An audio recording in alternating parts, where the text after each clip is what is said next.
क्या आप जानते हैं भारत के इतिहास में सबसे ज्यादा बिकने वाली कार कौन सी है? और क्या आपको पता है टॉयलेट पेपर्स का रंग सफेद ही क्यों होता है?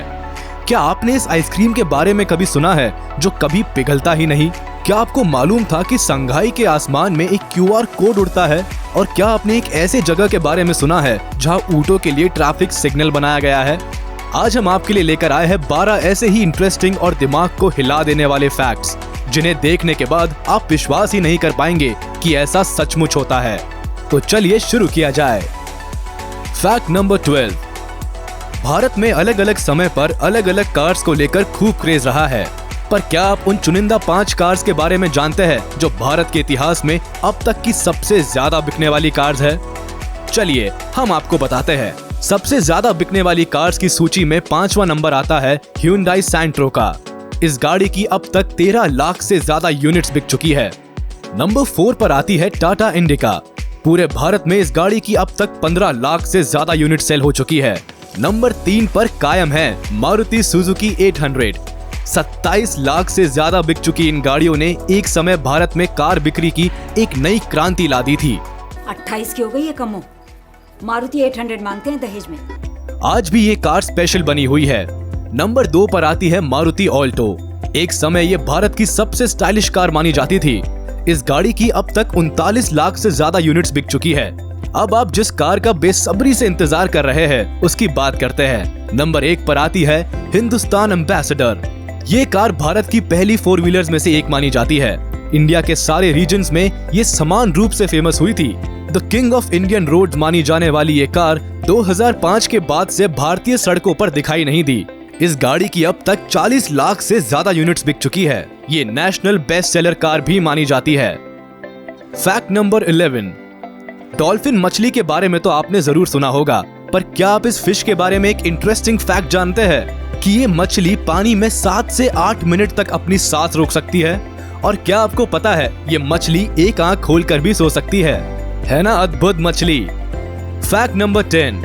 कोरोना महामारी के इस दौर में वैक्सीनेशन पर बहुत ज्यादा जोर दिया जा रहा है, मगर दुनिया में एक तबका ऐसा भी है जो वैक्सीनेशन सिर्फ इसीलिए नहीं करवाना चाहता क्योंकि उन्हें नीडल यानी सुई से डर लगता है। यूं तो मॉडर्न टेक्नोलॉजी ने ऐसे कई उपाय खोज निकाले हैं जो वैक्सीनेशन के दौरान सुई चुभने से होने वाले दर्द को कम कर सके या खत्म कर सके, जैसे पेनलेस नीडल। पर हम यहाँ जिस टेक्नोलॉजी के बारे में बात करने वाले हैं वह 1967 में इजाद हुई थी। ये टेक्नोलॉजी इतनी एडवांस थी कि इसकी मदद से बिना सुई के ही वैक्सीन को व्यक्ति के ब्लड में इंजेक्ट कर दिया जाता था। ये प्रेशर और वाइब्रेशंस के मैकेनिज्म पर काम करती थी और हैंडल के आकार की दिखती थी।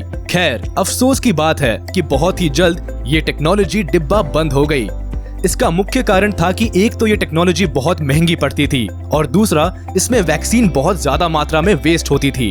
Fact number 9। आपने ड्राइविंग लाइसेंस के बारे में तो सुना होगा। शराब बनाने और बेचने या बंदूक बनाने और रखने पर भी लाइसेंस की जरूरत होती है। पर क्या आप जानते हैं एक जमाना था जब रेडियो सुनने के लिए भी लाइसेंस का होना कानूनन जरूरी था। जी हाँ, 1923 में भारत में रेडियो ब्रॉडकास्टिंग की शुरुआत के बाद यदि कोई रेडियो खरीदता था तो उसे एक लाइसेंस इशू किया जाता था, जिसे डोमेस्टिक रेडियो लाइसेंस कहते थे। बिना लाइसेंस के रेडियो सुनते हुए पकड़े जाने पर जुर्माना या जेल भी हो सकती थी। उस समय रेडियो के उपयोग पर टैक्स भी लगाया जाता था। भारत सरकार को सालाना 3 रुपए टैक्स के रूप पर भरना पड़ता था। अब इसके पीछे क्या लॉजिक था ये तो सिस्टम बनाने वाला ही जाने। Fact number 8। आपने हाथी को चिंगारते तो जरूर सुना होगा, पर क्या आप जानते हैं हाथी इसके अलावा भी कम्युनिकेशन के लिए एक और भाषा का इस्तेमाल करता है? दरअसल वे एक प्रकार की वोकलाइजेशन क्रिएट करते हैं जो 7 से 8 किलोमीटर दूर तक वाइब्रेशंस के रूप में महसूस की जा सकती है। एक हाथी द्वारा प्रोड्यूस वोकलाइजेशन से होने वाले वाइब्रेशंस को सुनने के लिए दूसरा हाथी अपने पाँव के फैट पैड्स का यूज करता है। जब साइंटिस्ट द्वारा रिसर्च के दौरान साइस्मोग्राफ से 7 किलोमीटर दूर तक हाथी द्वारा प्रोड्यूस इन वाइब्रेशंस को रिकॉर्ड किया गया तो उन्होंने पाया कि वे साउंड वेव्स थी। कितना अमेजिंग है। Fact number 7। क्या आप जानते हैं टेस्ट के मामले में टर्किश आइसक्रीम का कोई जवाब नहीं, मगर एक बात और है जो इन स्पेशल आइसक्रीम्स को सुपर स्पेशल बनाती है। वो ये है कि ये आइसक्रीम्स कभी नहीं पिघलती। दरअसल जब इन आइसक्रीम्स को डीप फ्रीजर से निकालकर बाहर रूम टेम्परेचर पर रखा जाता है तो ये अपने आसपास के एयर प्रेशर को हल्का सा कम कर देती है। और अपने आसपास एक यूनिक केमिकल की चेन जनरेट कर लेती है, जिससे एटमॉस्फेरिक हीट इस चेन को पार करके आइसक्रीम तक पहुंचकर उसे पिघला ही नहीं पाती और ये आइसक्रीम 12 से 13 घंटे तक एज इट इज ठोस की ठोस बनी रहती है। फैक्ट नंबर 6, सड़कों पर व्हीकल्स को कंट्रोल करने और ट्रैफिक को सुचारू रूप से चलाने के लिए ट्रैफिक सिग्नल्स बहुत ही महत्वपूर्ण भूमिका निभाते हैं। मगर क्या आपने कभी सुना है कि ट्रैफिक सिग्नल्स ऊँटों की ट्रैफिक को कंट्रोल करने के लिए लगाया गया हो? जी हाँ, ये मजाक नहीं, सच है। नॉर्थ सेंट्रल चाइना के गांसू प्रोविंस में पहला ऐसा ट्रैफिक सिग्नल लगाया गया है जो ऊँटों के ट्रैफिक को कंट्रोल करता है।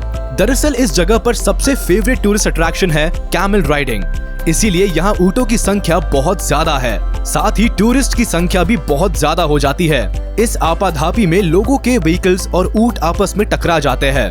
दुर्घटनाओं से बचाव और ट्रैफिक को स्मूथ रखने के लिए यहाँ ट्रैफिक सिग्नल लगाया गया, जिसका पालन ऊँट भी करते हैं। ये सिग्नल अपने आप में यूनिक है ना मजेदार?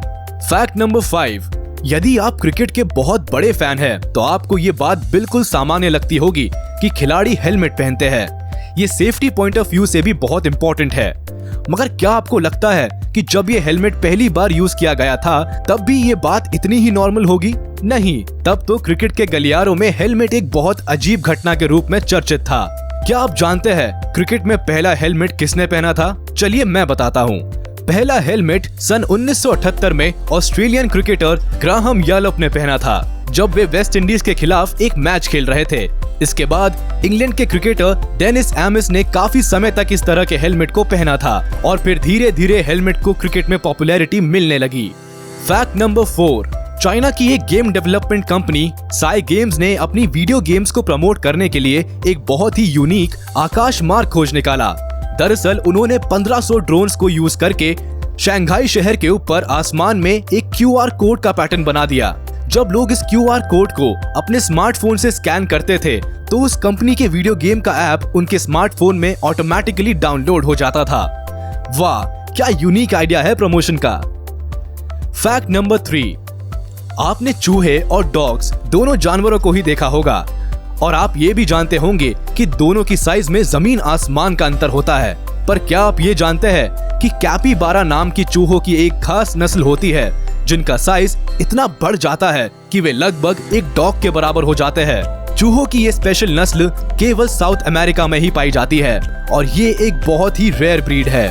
फैक्ट नंबर 2, आप अगर पेंटिंग की आर्ट से थोड़े भी टच में होंगे तो आप ये बात बखूबी जानते होंगे कि पेंटर्स पेंटिंग बनाने के लिए बहुत सारे और बहुत अलग अलग किस्म के पेंट ब्रश को यूज करते हैं। कुछ पेंटर्स को आपने बिना पेंट ब्रश के सीधा उंगलियों से भी पेंट करते देखा होगा। पर क्या आप एक ऐसे पेंटर के बारे में जानते हैं जो लोगों के चेहरे बनाता है? नहीं, इस बात में तो कुछ अजीब नहीं है, पर यह बात जरूर अजीब है कि चेहरे बनाने के लिए वह आदमी उन्हीं लोगों के चेहरे पेंट ब्रश के रूप में यूज करता है। जी हाँ, बोबो नाम का ये पेंटर चेहरों से चेहरे बनाता है। जितना अजीब इनका नाम है उतना ही स्पेशल इनका काम। अब मैं क्या कहूँ, कला का जादू या अद्भुत हुनर। फैक्ट नंबर 1, भारत में तो काम पानी से हो जाता है, मगर टॉयलेट पेपर के बारे में आप शायद जानते ही होंगे जो विदेशों में यूज किया जाता है। पर क्या ये बात कभी आपके दिमाग में आई है कि टॉयलेट पेपर का रंग सफेद ही क्यों होता है? टॉयलेट पेपर चाहे कितना भी महंगा हो या कितना भी सस्ता, इसका रंग लगभग हमेशा सफेद ही होता है। ऐसा क्यों होता है? चलिए समझते हैं। आप इतना तो जानते ही होंगे कि पेपर लकड़ी से बनाया जाता है। लकड़ी में एक पॉलीमर होता है जिसका नाम है लिग्निन। ये एक ग्लू की तरह काम करता है। इसकी मौजूदगी पेपर को हार्ड बनाए रखने में मदद करती है। मगर आप ये तो समझते ही हैं कि टॉयलेट पेपर शरीर के बहुत ही संवेदनशील हिस्सों पर यूज किया जाता है, तो इसका नर्म और मुलायम होना बहुत जरूरी हो जाता है। इसीलिए इसे नाइट्रोजन परऑक्साइड या क्लोरीन की मदद से ब्लीच किया जाता है। ब्लीचिंग प्रोसेस में पेपर से लिग्निन पॉलीमर हट जाता है और पेपर सॉफ्ट हो जाता है। ब्लीचिंग से पहले पेपर का रंग भूरा होता है और ब्लीचिंग के बाद वही टॉयलेट पेपर्स भूरे से सफेद हो जाते हैं। अब आप समझे टॉयलेट पेपर सफेद क्यों होते हैं? ब्लीचिंग करके लिग्निन को हटाने का एक कारण ये भी है कि इनसे पेपर लंबे समय तक सॉफ्ट और व्हाइट बना रहता है। आपने पुराने अखबारों को तो जरूर देखा होगा, ये समय के साथ पीले पड़ने लगते हैं ऐसा लिग्निन की प्रेजेंस की वजह से होता है। टॉयलेट पेपर को व्हाइट रखने का एक कारण ये भी है कि अगर पेपर को कलर किया जाए तो डाई का यूज करना पड़ेगा और हो सकता है डाई में यूज किए गए केमिकल्स स्किन इरिटेशंस या स्किन इन्फेक्शन जैसी समस्याएं खड़ी कर दे। इसीलिए टॉयलेट पेपर को सफेद ही रखा जाता है। तो ये थे 12 अमेजिंग और दिमाग को हिला देने वाले फैक्ट्स। उम्मीद है आपको ये वीडियो जरूर पसंद आई होगी। तो प्लीज हमारे इस वीडियो को लाइक और चैनल को सब्सक्राइब कर दे। बेल आइकन को भी प्रेस कर दे ताकि हमारी नोटिफिकेशंस आप तक जल्द से जल्द पहुंच जाए। इसी तरह रोचक तथ्यों से भरे अमेजिंग वीडियोस हम आपके लिए लाते रहेंगे। आपका ज्ञानवर्धन अब हमारी जिम्मेदारी है और हम अपने इस कर्तव्य के प्रति पूरी तरह से कमिटेड है और इसीलिए ऐसे अमेजिंग और हैरत अंगेज फैक्ट्स हम आपकी खिदमत में हमेशा पेश करते रहेंगे।